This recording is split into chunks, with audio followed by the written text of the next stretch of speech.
So I'm here to talk briefly about a project that was funded by the Seed Box in 2015 and which just launched this spring in late April, beginning of May. And I want to thank my colleagues first who are not here. There were 5 of us making up an interdisciplinary team. Myself, I am I study literature and the history of science. Lauren Lafauci, who's here at Linköping, is also an American literature scholar and an environmental humanities person. Then we had Don Sanders at Gothenburg, who works on science pedagogy. We had a biologist with us, Mara Flannery, a plant biologist, and finally a graduate student horticulturalist at Madison. And the 5 of us together, we were thinking about the place of plants in our world and the fact that plants often get left out of narratives when we're thinking about environmental preservation, change, conservation. The discourse is very often about animals, and we forget the fact that without plants, many of us, we would have a very short time left on this planet without plants. And so we got to thinking about what are the ways in which we can encourage people to think about the plants that they encounter on a daily basis. And our question was fairly simple, which is this idea that everyone has a story to tell about a plant. What's yours? So it's sort of a different way of approaching that same issue of narrative that we opened up with, and encouraging people to tell their stories. A side note about we are desperately trying to reach outside of academic audiences. I have roped pretty much everyone in my family, for instance, to try to help us generate stories, because it can often be it can be a difficult process for someone to volunteer their stories. But I do have a funny aside. When I was just at an academic history history of science conference in Europe, and I was telling my fellow people, academics, about this, and they said, "Well, what century are you dealing with?" And I said, "No, this one, right now. You can write a story. Tell me about your houseplants. How are they doing?"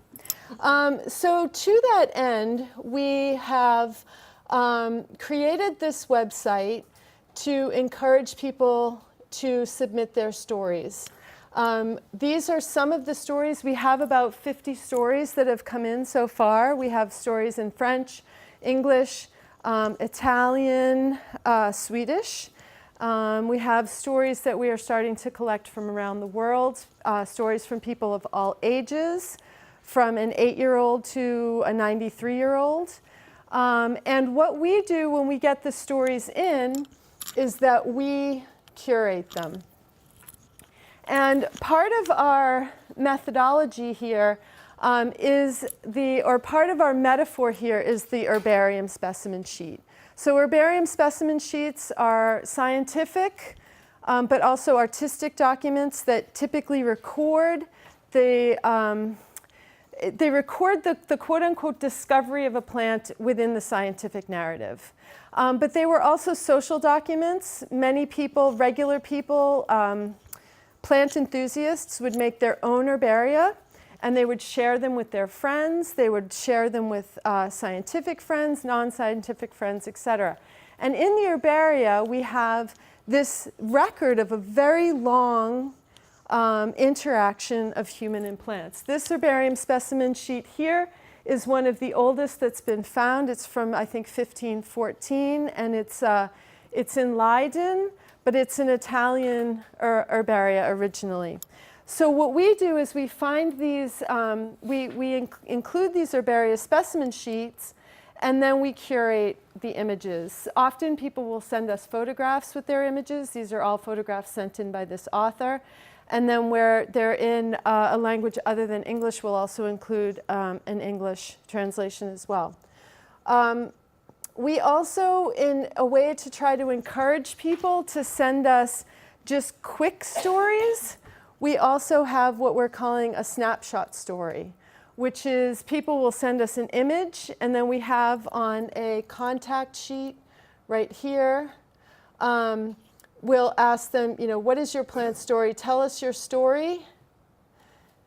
And you can submit a story, and then if you don't feel confident to write a long story, we just have some questions that you might answer. Does this plant remind you of something? If the plant could tell you something about itself, what would it say? The effort here is to get people to recognize the plant itself as this being that has that's part of a network of relationships. Some interesting things that have come to us from the first 50 stories that we have collected is that people often write a story about a plant that is not in their immediate area. So we are getting a lot of stories from people who are remembering plants from their past, and remembering plants in places that don't necessarily inhabit the spaces where they are right now. As you were talking about your chaparral, right? And the fact that we actually may not even recognize consciously that we are connecting, we are connected to landscapes that may not be where we are, but that this is not a bad thing. And what we are starting to think about now is that this actually expands our locus of concern beyond the merely local, and gets us to think about how we are connected to places both where we are and also outside of where we are, and how we might then expand our circle of concern. We're trying to build this into a comprehensive site that will also teach people about plants. So we have resource pages, we have links to other kinds of information networks about plants and people. And tomorrow we're about to take our show live, if you will, and we are going to do an interactive activity with children that we have for children tomorrow at the museum, where Lauren Lefauci and I spent a couple of days here in lovely Sweden collecting plants and pressing them for students to make their own herbaria sheets and then to tell us their stories about their plants. So if you want to contribute, please do. If you want to encourage people to contribute, again, we're trying to reach not the usual suspects, right? So if you can get people to who might want to share a story with us, please do that. The information's here, and I can let you know again the site. It's www.herbaria3.org. Okay, thank you. I think that's it.